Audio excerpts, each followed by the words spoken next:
इस video को लाइक करें, हमारे चैनल को सब्सक्राइब कर बेल आइकन जरूर प्रेस करें हमारी न्यू वीडियो सबसे पहले देखने के लिए। डीजे भरत जनकपुर धनुषा नेपाल। डीजे भरत जनकपुर धनुषा नेपाल। डीजे भरत जनकपुर धनुषा नेपाल। डीजे भरत जनकपुर धनुषा नेपाल। शादी तू कलही पिया घर गेलही, भूल गेलही बचपन के प्यार।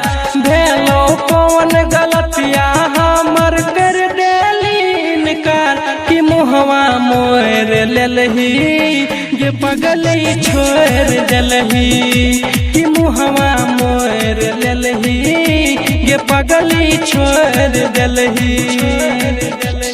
दिलवा मिललियो हो पतिया कलियो करड़ियो तोहरा से प्यार।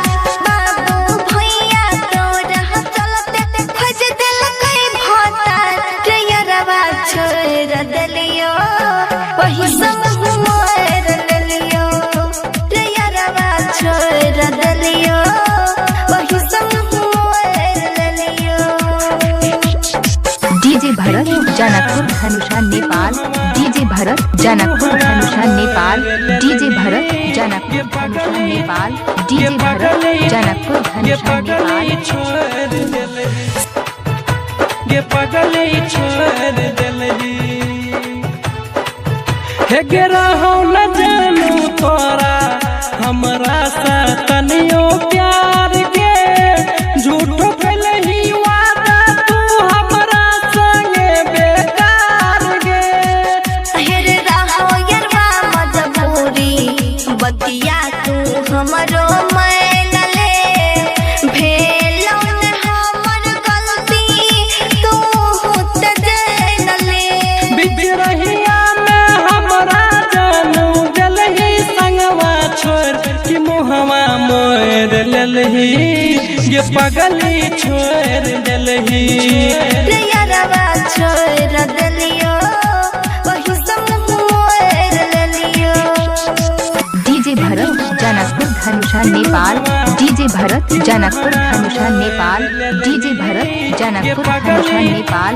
डीजे भरत जनकपुर धनुषा नेपाल। छोड़ देलही ये पगली छोड़ देलही। हेर ससुरा में जानू तोरा करबो हम ते याद रे। कहछियो जिंदगी अपन करने बर्बाद रे।